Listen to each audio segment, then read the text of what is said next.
Well, hello and welcome to another edition of the MilVet Podcast.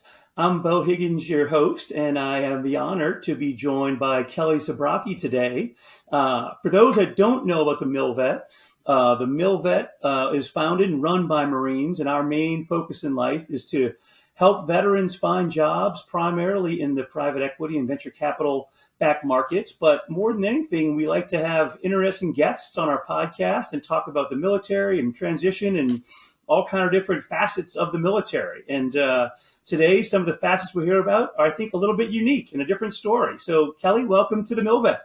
Thank you. I'm so excited to be on and so honored to be here alongside of so many amazing people in the military and veterans. So I'm truly touched. Thank you.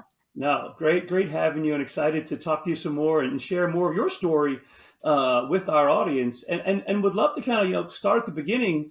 What was your inspiration to want to join the Navy? I know obviously you went to the Naval Academy. You can talk about that, but not the easiest path for a lot No. of folks necessarily, but one you must have known you had a passion for early on. Was curious about your inspiration and how did you get there, and how did it all start?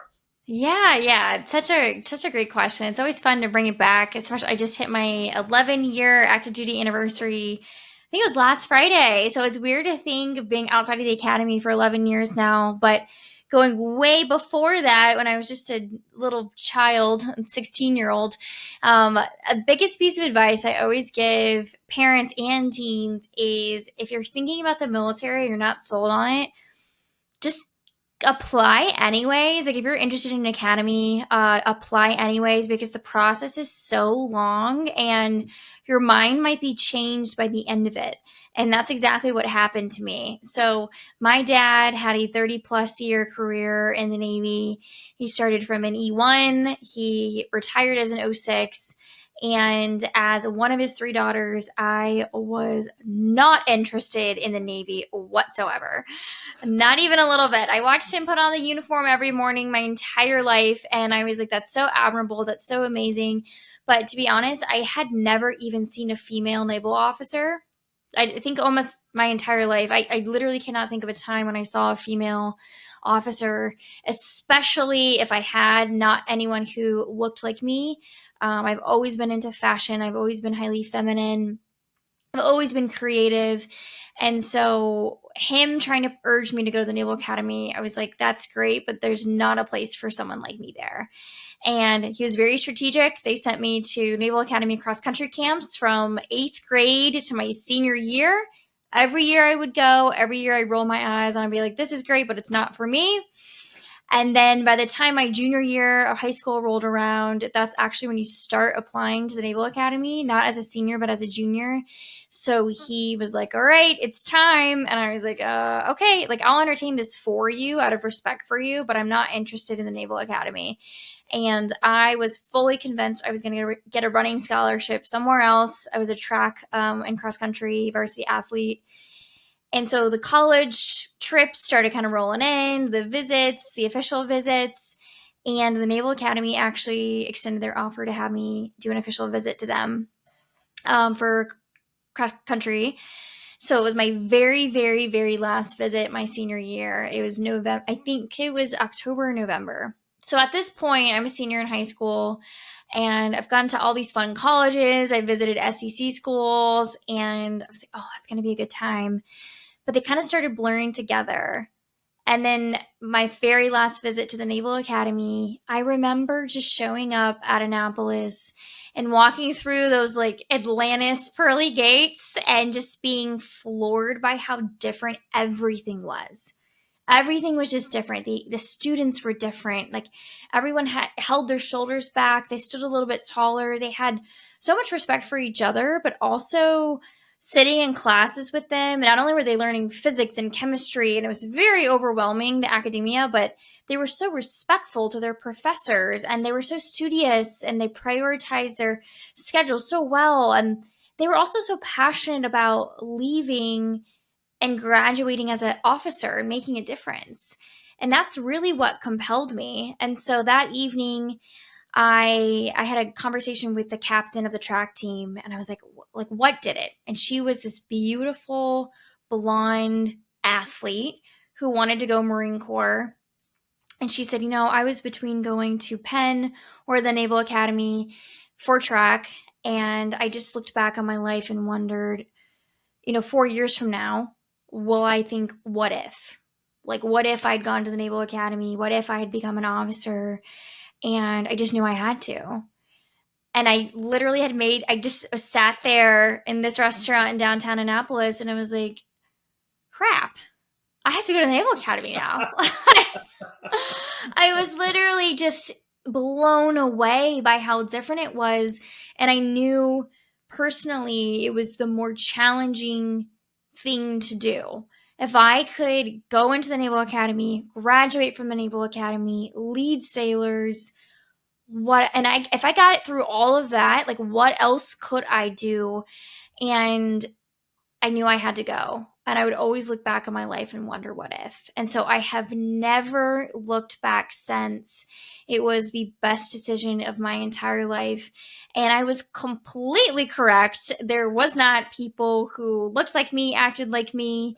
But I figured out later as I commissioned that was going to be an entirely different hill to climb. But at least I had made it through the Naval Academy. So it's been a journey since 11 years since graduation.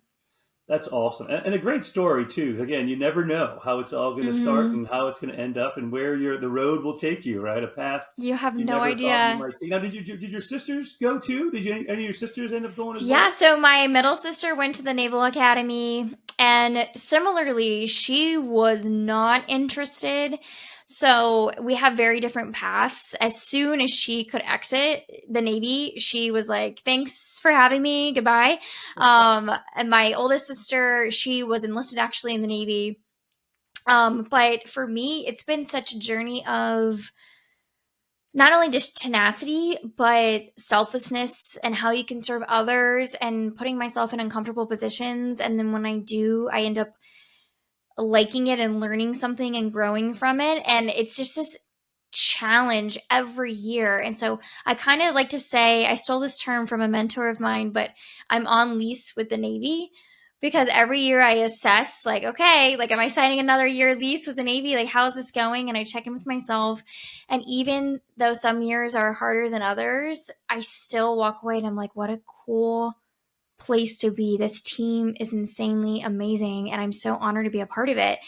And so for me, I still love it, even though, despite the challenges. But my sisters, they enjoyed their time, they learned a lot, but they're like, all right, it's on to other conquests. Yeah, so I'm the last daughter standing, still in the Navy. That's awesome. That's great. And your story is so unique. And I will say, although not quite a fashionista, after 25 years in the Marine Corps, I do have my own jacket company. I have a guy that makes jackets. There you go. Do both. And 25 years in uniform. I need to change it up a little bit on the back end, So I'm known for my custom jackets. So I can appreciate the conformity you have day to day, but the need to express yourself a little differently sometimes. That's too, right? exactly what it is. Oh, it's just expressing yourself. I think something that's been really beautiful to me that's unfolded through my platform is, at first, when I started speaking on social media about my journey in the military, it was all about femininity and being in the military. That was it. I thought it was twofold. I thought it was both being feminine and being in a male-dominated field, serving in the Navy. What it's evolved to over the last 8 years of being on social media is that they're just looking for a way to express their individuality. So for me, that's a full face of makeup and a cute outfit and being feminine. But for someone else, it's being a runner, or for someone else, it's being an entrepreneur. For someone else, it's making jackets, or it's having an Etsy business. Like, there's some way, and people have derived that to mean different things to themselves. So that's the fun part about watching my platform and this kind of community grow, is you get to define that yourself while serving, of what that means to express yourself. So I love that you also have an avenue to do that. It's incredible. I'm from New Orleans, so I blame it on growing up in a crazy of New Orleans. That was always part of me that I had to keep under wraps a little bit. But yeah. That's awesome. But how'd you, how the kind of your, not say transformation, but you obviously felt a little bit different at the academy, where you couldn't express yourself, but it is a pretty rigid 4 years for Mm-hmm. sure.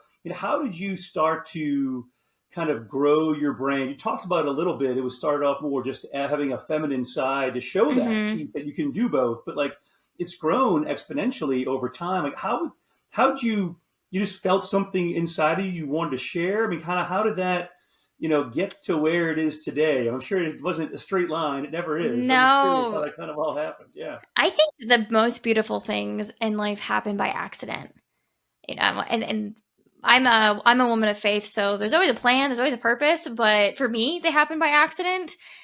So I will say at the Naval Academy, I knew, I'd been told by my sister, like, hey, it's gonna be a little bit harder for you. You're 5'2". At the time, I was 95 pounds.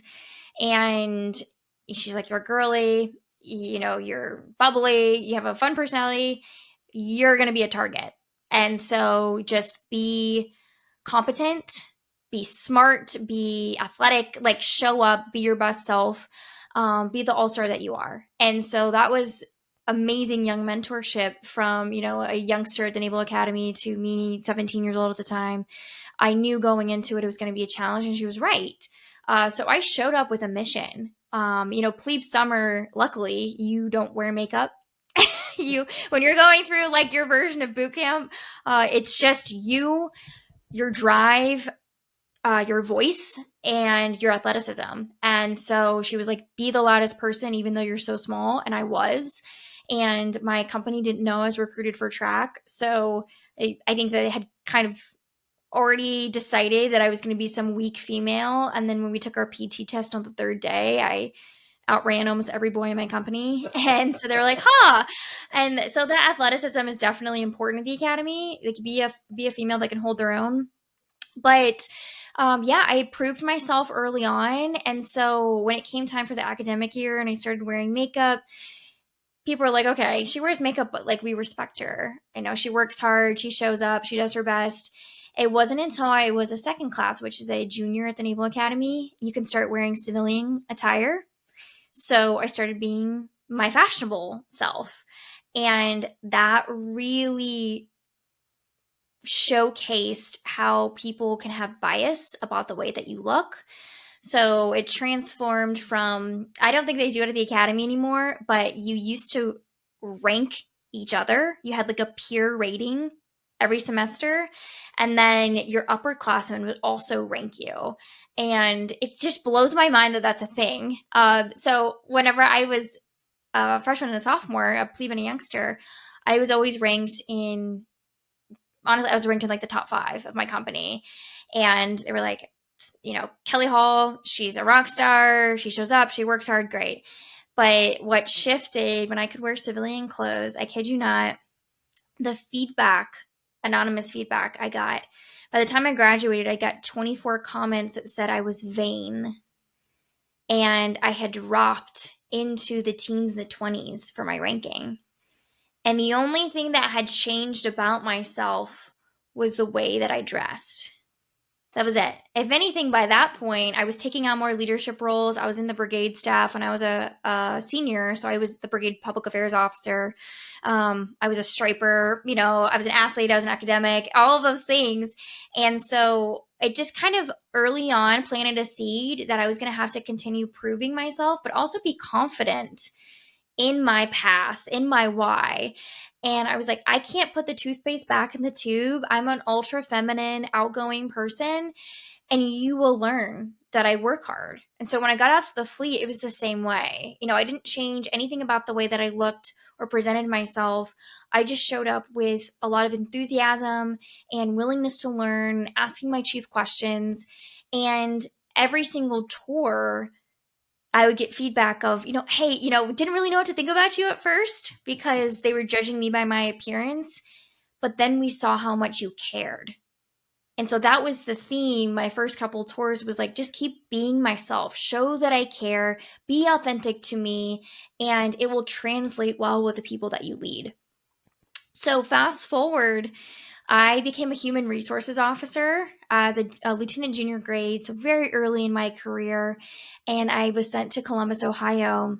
I didn't know anyone at all in the state of Ohio. And I saw a commercial for Miss America. And I decided to compete in Miss Ohio just to make friends. This is literally not a joke. But I promise that it ties into everything and how kind of this platform and this community started. So I saw the commercial, I Googled it, and it turns out I was too old to compete for Miss America because the cutoff was 24. So I found out I could do Miss Ohio USA. It was in a month, and I said, sure. So I signed up for it that night. Literally the night I saw the commercial, I signed up for it. And I was like, this is great. I'm going to meet so many like-minded women. I don't know anyone in Ohio. Fantastic. Like, I'll go on stage in a ball gown. Sounds cool. But I knew it would be a problem with the Navy because it was a problem to just wear makeup. Like, there was a stigma about just wearing makeup. So I was like, no way they're going to let me do a pageant. So I was planning on keeping it a secret and not telling anyone. And that failed astronomically because I got a response back from the manager of the pageant. And she was like, hey, I see you're active duty. We're going to need permission from your chain of command to compete. And I was petrified when I checked in and I had to ask permission from my CO to compete in this pageant. But luckily, I was checking into a recruiting command and I was going to be in charge of officer recruiting for Ohio, Kentucky, and West Virginia. That was going to be my new job. And so when I was sitting across from my CO, she was like, all right, you're the youngest officer, you're new blood, you're new energy. I want you to have new ideas. Floor is yours. What do you have for me? Like, at check-in. And I was like, wait, what? This is a really good time. I know. I was like, okay, I'm locked and loaded. I'm ready to share. So I was like, okay, this is a really good time to bring up Miss Ohio USA. So I was like, well, ma'am, I would really love to be the first ever active duty naval officer to compete in Miss Ohio USA and potentially go on to Miss USA. With your full support, I'd love to compete next month. And she paused for like 5 seconds. It felt like 5 years, but 5 seconds. And she just said, I love it. And she fully endorsed me, supported me, got public affairs on board. And so I was planning on just being like one and done, and that was it. But what happened that very first year I competed, I had 300 followers on social media, and I started posting about my experience competing at the pageant, being a lieutenant junior grade, I was 3 years maybe into the Navy at that point. And the response was incredible. Like, people, not just women, but men were like, I'm showing my daughters this. Thank you for sharing. I feel so seen. I'm ultra feminine and I'm serving. And I've always felt like I needed to dial down my authentic self. And so from that point in 2016, 2017, I took my account off private and started sharing very authentically and transparently. And it's been a journey ever since. So here we are 8 years later. Yeah. Yes. It's just such a testament to to your grit, but also just to your, I can only imagine, checking in with a new command and telling your new CO what you did. But I would assume as a recruiter with your personality, you weren't what the mold was. So you had Mm-hmm. you tapped into a whole vein of candidates that Mm-hmm. would maybe never Oh, have considered the name. Is that fair to say? I mean, do you feel like you inspired other people to join? Say, hey, I think of the military as this way, but look, Kellie's not quite in that. It's not a box. It can be whatever you want it to be. It has to be something satisfying about being able to reach a different audience, to join the military, to thank show that you. it really is a place for anyone to be successful. Thank you so much for that. It means the world. It makes me emotional because that's exactly how it felt. And it's been a beautiful obligation to carry with me ever since. I always say pressure is a privilege. And it just feels like such a privilege to continue kind of spearheading this movement because it's exactly how it felt at the time. I was in a recruiting office with all men, all men and me. Most all of them are twice my size and twice my age. And people just really responded. I was recruiting out of Ohio State. My husband's actually a Buckeye, so I like to claim Ohio State as well because I recruited so many students out of Ohio State. But they were just so shocked to see me. And I remember going to Ohio State once in my whites, full face of makeup. And I think I was just in line for lunch. I wasn't even at a career fair or anything. And a girl came up to me and was like, I've never seen a girl one before. I was like, what? And she's like, a girl, like, I've never seen a girl in uniform before. And I was like, ever? And she was like, yeah, this is Ohio. Like, we don't have you walking around. And like, as a Navy brat, I mean, I guess even as a Navy brat, I didn't really see that either. But you realize sometimes, actually a lot of the time, especially for women, you need to see someone that looks like you, that you can relate to, for you to potentially believe that it's possible yourself. And all of that experience I had that first year, 2 years in recruiting is what has catapulted me to continue doing it. I'm not even in recruiting anymore. And my intention isn't even to just recruit for the Navy. It's to help others maximize their potential. Yeah. Because so often I think we're trying to fit into this mold of what we think we need to be. And you get to define what that means. So even though I might be criticized for the way that I look, or told I'm unprofessional, or, hey, people may not take you seriously if you look or talk a certain way, I know my intent, and I know my capacity as a leader, and that I want to make a difference, and I care about my sailors, and that I can work really, really hard. Even if I don't know everything, I will do the best that I can. And that has nothing to do with the way that I look on the outside. So I just want to keep spearheading that movement for women who do see me on social media. And I found the need for that. I started my recruiting social media separate from my current account, and it boomed into like 10,000 followers in 1 year. Wow. I was like, okay, we're onto something here. Yeah. Like, people just need to see someone like me that they can relate to go down this path. And so it's been such a beautiful journey and a wonderful, wonderful privilege to have. No, that's awesome. I truly love that story, and it's so it's unique. It's hard to be a female in the military. It is. It's a male-dominated force, and certainly the Marine Corps that I was part of is majority of it male. And I'll tell a funny story. I left the Marine Corps and I worked for Amazon for 7 years. Wow. I showed up there, and I was the only guy in a room with 10 women. Wow. And the conversations were very different. It wasn't football and whatever. It was who babies, and I'm like, wait a minute, I'm not sure I know how to do this. But you be yourself, and smaller version of what you had to go through. But it can be challenging.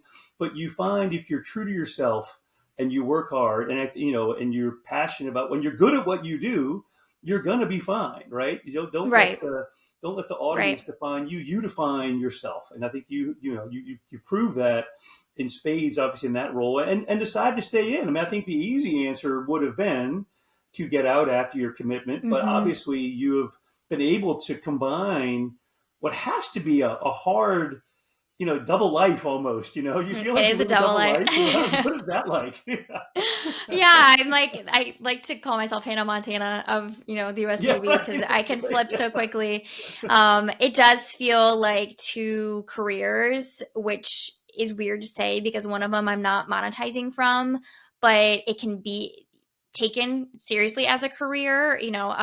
If a lot of people out there are full-time creators, full-time podcasters, full-time speakers, and I'm doing that all outside of the Navy in a very professional capacity. And I'm just so passionate about it all. I'm so passionate about it. And it started from like baby steps. When I reported to my ship, I really struggled to find balance between myself showing up as a surface warfare officer, being a division officer, being firm, being still bubbly. Like, it was just such a crazy time to just, when you commission or you just go into the fleet in general, you're just thrown in, right? It's literally like getting pushed off the high dive. It's like, good luck. And you have training, right? But there's still nothing that really prepares you personally for what that journey is like. And so at no point day to day when I was on the ship, I felt like Kellie. And I started thinking about it. I was like, okay, what can I control? And I mentioned I was the brigade public affairs officer at the academy. I loved photography. I loved media. And so I was like, okay, let me grab my camera and just start taking portraits of people. So on the weekends, I had started a portrait photography business. So I would work on the ship, have my duty days, whatever, and then I would go to a wedding or I would, shoot a family shoot. And that started sparking so much joy and help fill up my cup for when I would go back on the ship, and I wouldn't be able to control that environment. And then that translated over to when I started doing pageants. When I started competing in Miss USA, I loved my job, I loved recruiting, it still was ultra feminine. It was a complete opposite of putting on the uniform and boots. It filled my cup personally to do that and balance that. So everything I've done since, what I control needs to be something that fills my cup. And I love doing social media because of the community that I've cultivated. I love speaking. I love going to events. I love hosting my own events. And I love fashion. So I do them in a fabulous way with bold lipstick. And I feel great. And that helps me prepare for Monday mornings when I'm slipping into being an executive officer again. And I can come off a high of things that really filled my cup, because as much as you like to say like, oh, your chain of command controls the climate and the culture, there has been so much that has been thrown my way the last 2 years as an executive officer that I cannot control. You can control how you react to them and how you train for them. But even I still need to step out and fill my cup and feel myself so that way I can be ready and prepared for that. So that's really why I challenge people to pursue passions, because it helps you show up better as a leader. And if I say hashtag do both, right? Pursuing a life of demands and dreams. But in the last 2 years as an executive officer, I also hashtag do none. I will go home and I will put on my sweatpants, and I factor in that time to unwind just as much as I factor in the time to speak in front of 200 people. It's a balance.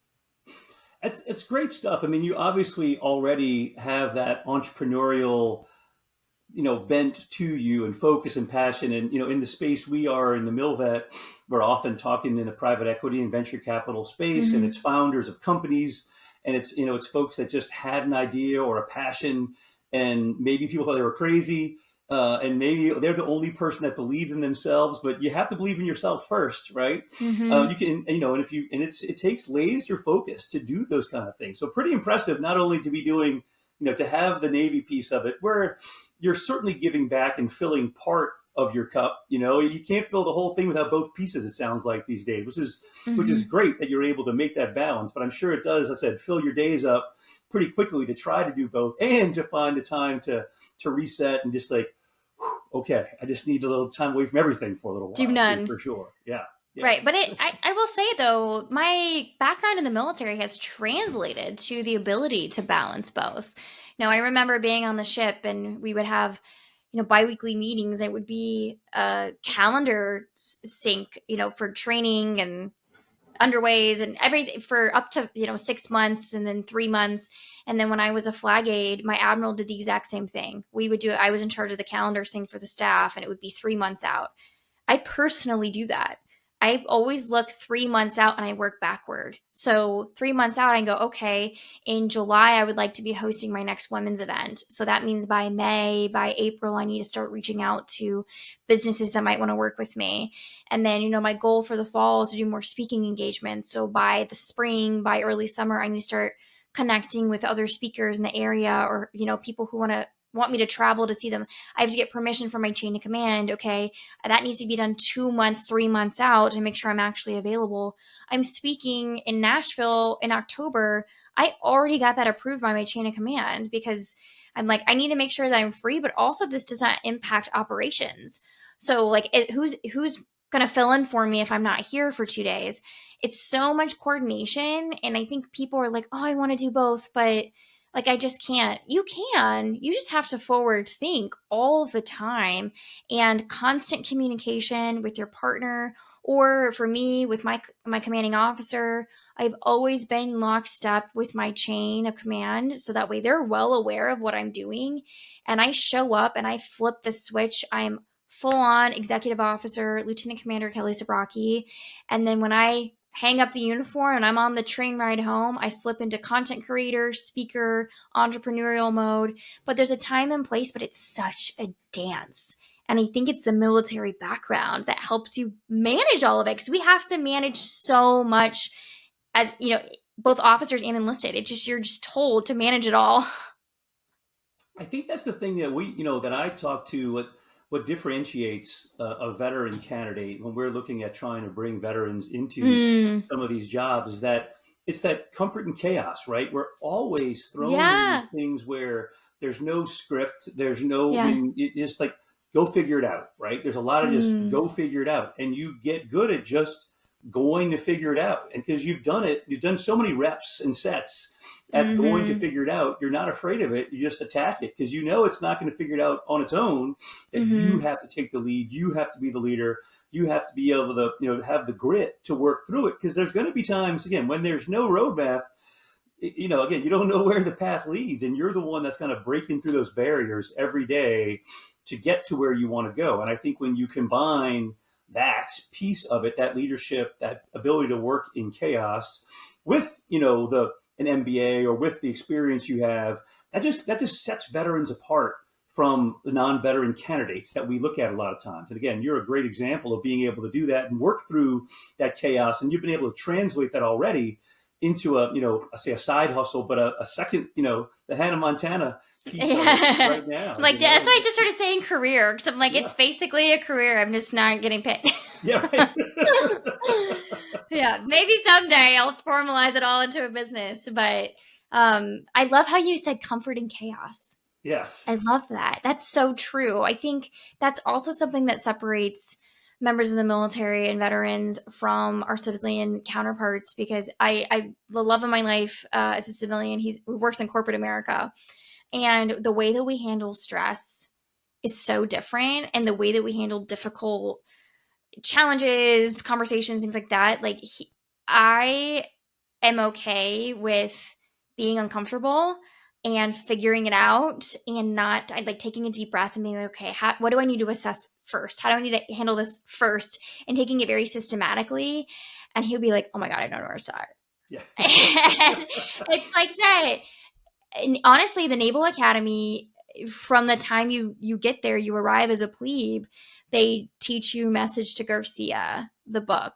And it's basically figure it out. And so when you're being an idiot at the Naval Academy, you're like, I don't know how to get to formation. They'll say Message to Garcia. And then you use your resources and you're like, okay, it's here. I got to figure this out, get a ride, whatever.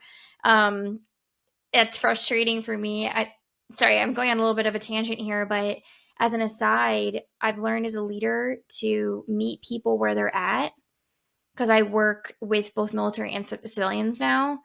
So when it was only military, I could be like, hey, Message to Garcia, figure it out, like HM1, whoever I'm talking to. And they're like, okay, ma'am, it's fine. But civilians, they have such various backgrounds. And so when you're leading both, you have to approach it so differently and really meet people where they're at. And I realize that my civilian staff, they handle stress in a way different way than I do, or my sailors do, or my soldiers do. So really meeting people where they're at is, I also think, important, because not everyone's comfortable in the chaos. They're really uncomfortable in the chaos. Yeah, no, you're so spot on. I mean, I think the idea of being comfortable, being uncomfortable, and that's what we get good at in the military, right? Which is huge. And the other thing you talked about is, and I think all of us, when we started military careers, I always talk about as tools in your leadership toolbox, right? Mm-hmm. Even for military members, we first get in, as a lieutenant, I probably had a couple tools in my toolbox. I had a hammer, I could yell at somebody, and a screwdriver, but over time, you're like, oh, if I want to impact change, especially when you get more senior, dealing with civilians and DOD, and certainly when I got out of the military and working at a place like Amazon, you can't knife hand people in Amazon, right? Right.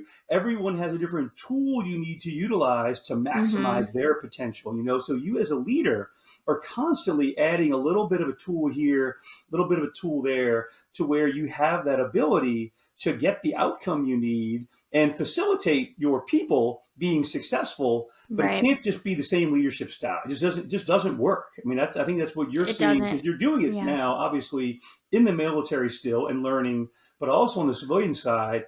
And how do you influence people? How do you work with people? And how do you just keep adding tools to that toolbox? When you see that similar type of situation again, it's not the first time, because you've seen Mm-hmm. so many different things and so many places you've been thrown into. It's like, oh, I've done this before. I know this. I understand the move I need to make because I've dealt with someone or a situation like this before. And I know how to handle it by just saying, I have one style. I do it this way, because that just doesn't work. Right. Right. Right. Right. I've definitely learned in the last 2 years, especially as an executive officer, leading all kinds of people. I mean, the team that I have is so different and so diverse. I personally have learned to soften my tone, and also embracing that softening does not mean weakening. Like, I used to think as a female, strong, stern, firm, like, that's the way I need to be. I'm small, I'm petite, but like, I'm still fiery. Yes, that's me. Like, and I know that's me. I'm very strong willed, A-type personality. However, it's not always received well by the people you're leading. And so I have definitely learned to soften my approach, because I got farther with my employees and my staff or my soldiers by doing that than being the knife hander, firm all the time. I'm the XO, don't challenge me. And there's so much about transparency. When people know the why, they're so much more willing to be bought in to whatever it is you're trying to achieve. And, I can circle that back to even my social media. I almost repetitively always share my why, because if not, it controversially comes off as, oh, it's just selfish in nature, it's self-propelling, she's doing it for her, for a brand, for money, which is like always the rumor, even though I'm not getting paid. Um, and I always like to remind them, like, I fell into this not to start a business, not to start a podcast, not to speak. I literally was just trying to inspire some women who, may not feel seen in this very unique space we call the military. Yeah. And so that's continued to be my why. So always just be confident in whatever your North Star is. Like, keep driving forward toward that. And don't be afraid to share the why. I think we also just want to be like, I'm the boss. Just Right. do That's it, that's, just do it because I say it. And that's it's my way. That's no, how we do it. Right. Yeah. Yeah. exactly. Yeah. That Yeah. transparency can be so powerful. Well, that's great. And also, how do you, as you continue your military journey, obviously, again, the easy answer in many ways would have been to do your time, get out. You haven't. You've You're been right. able to That would have been balance. much easier. But you're still It doing still it. would be So easier. Yes. what is the future for Kellie, right? I mean, obviously Oh my word. you're Great Lakes now, right? But Yes, I'm in yeah. So, Chicago. so Hmm. what's the future of both paths of Kellie kind of as you move forward? Where do you go from here? Yeah. This is a great question. And I think I'm just like a little bit of a psychopath, because the easier answer is to get out. And I've actually had, I'll say air quotes for those who are not watching the video, air quotes, mentors. I've sat across the desk, and first and foremost, if you are interested in balancing a lifestyle like I do in and out of the military, your military career has to come first. And everything you do, that has to come first. The Navy has always come first for me. I show up. I'm the best I can be. I want to be a top performer. You have to have high ranks on your evaluations, on your foot reps. That sustained superior performance propels you to get support to do this lifestyle. If I wasn't absolutely killing it as a department head and recruiting, and then as a recruiter, I would have never gotten the support. So I translated that over when I was a flag aide, same thing. I had a very honest conversation with my admiral, and I said, ma'am, as you're aware, I have a social media presence. This is my goal, but it will never get in the way of my ability to be your aide. You are my priority. And she said, okay. And I proved that. And so she was completely on board with supporting me in my social media journeys as the Navy flew me out to do crazy things for them. She called it my pro bono work on top of my life as a flag aide.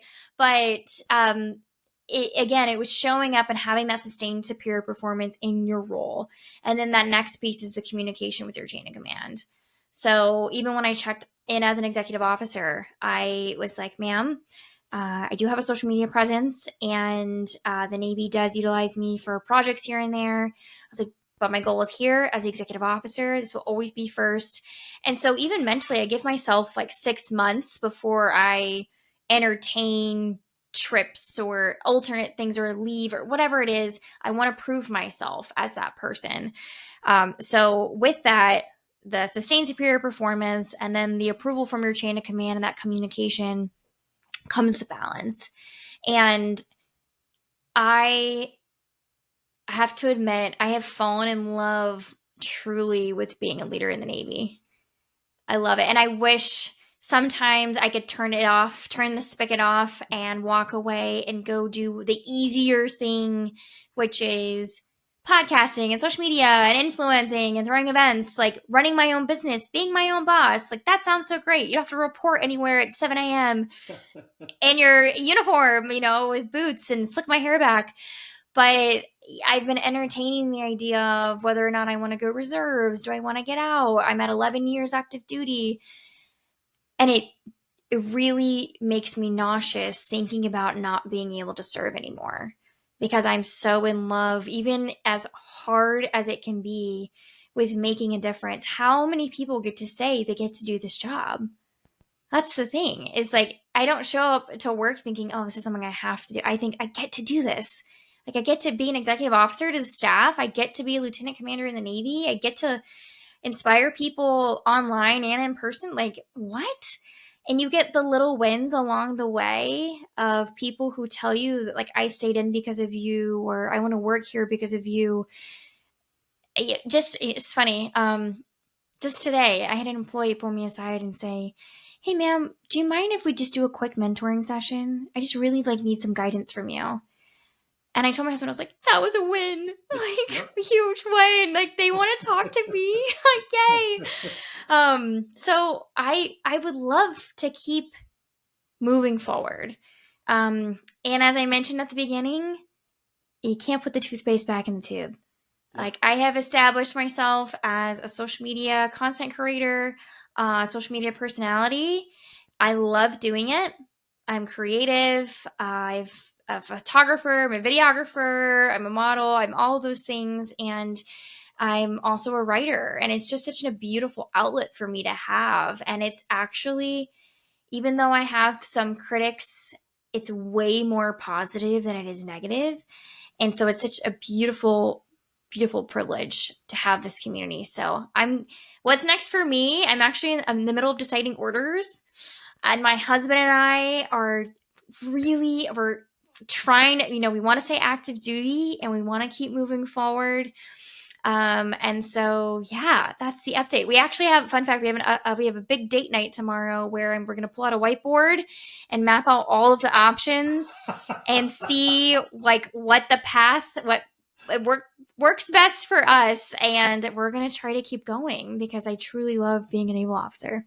That's fantastic. And I love the new motto, right? Why not do both? I mean, that's not do what both? You're getting at, right? And it's, why not? Is because it's hard.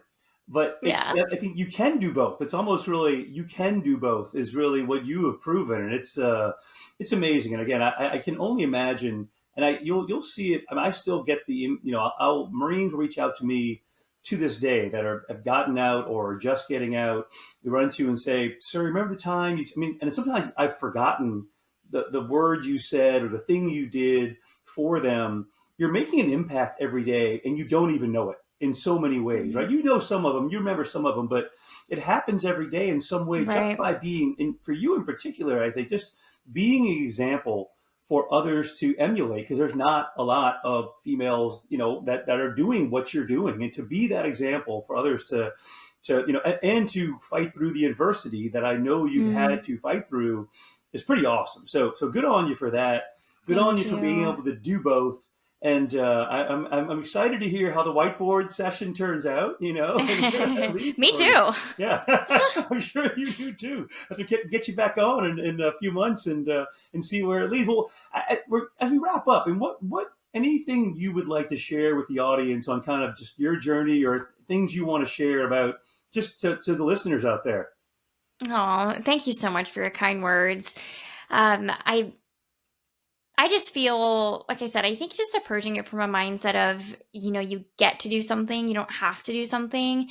The beautiful thing about my journey now is that I choose the Navy. I know that I could get out. I know I could go into really cool corporate jobs, wear fun pink pantsuits every day, and and they would probably love to have someone ultra feminine like me, but I want to do the harder thing, and the why is because of the impact. I truly feel like this is where I need to be, and this is where I can make the biggest impact. And so just always reflecting on your why, when you're anchored in that, no matter how hard things get, you will pick yourself up. And I want to end with a story. I actually I just launched my podcast yesterday. Why not do both? It was a rebrand. I've had 6 seasons of it, but I just rebranded because the messaging just kept sticking with people of why not do both? Why not do both?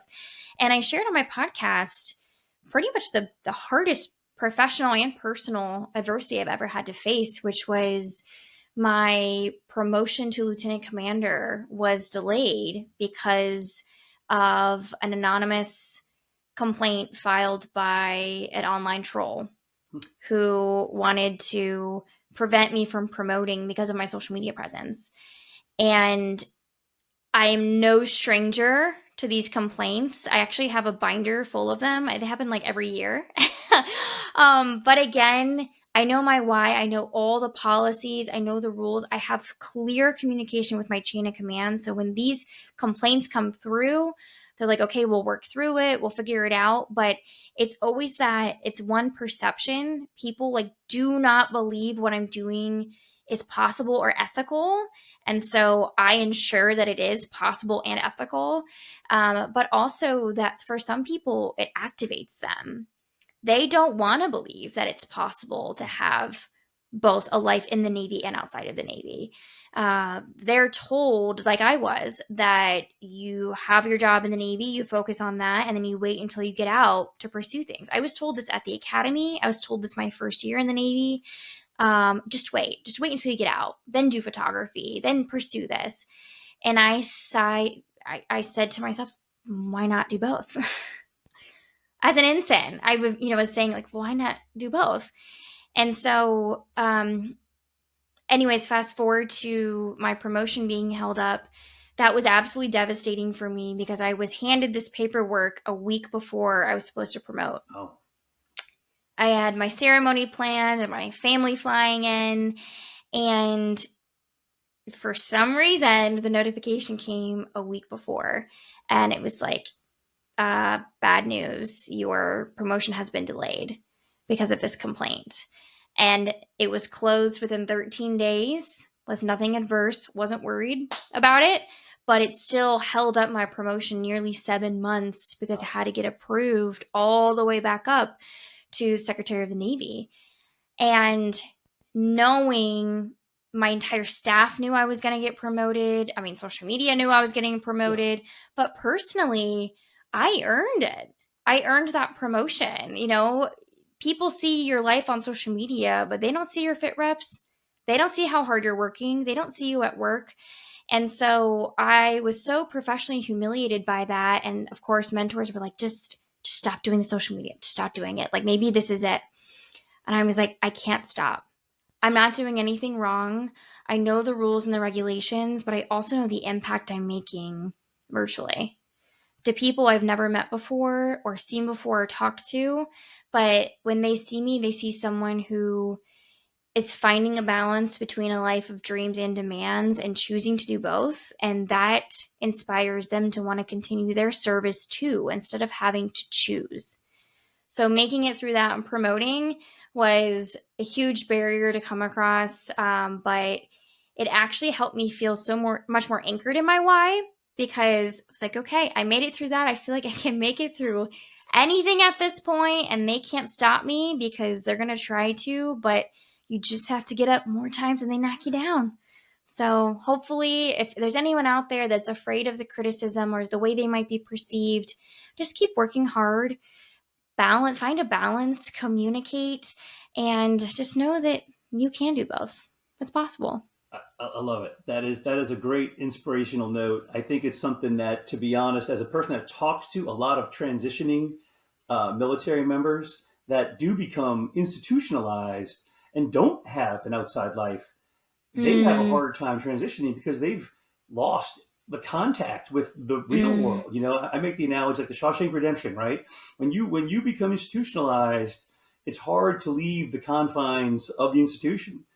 Your ability to have the life, a full-on awesome career in the Navy, but yet keep your passion outside of it going, is going to make whenever that time comes, you already know, you already have that, you've been there, you're doing it now, and that passion as an entrepreneur, the passion to have your idea, and nobody's going to stop you from it, is just awesome. I think something that we can all learn from and benefit from. So thank you for the time thank today. I you. can't Thank wait to see you. what the future holds and the exciting things that lay ahead for you, both in the Navy and with your influencer career. I guess I don't know if you call it your influencer Thank career or you. whatever that leads Yeah. to, but good luck with it Thank all. And I'm you. sure there's great things ahead. Thank you for the time today. I really appreciate it.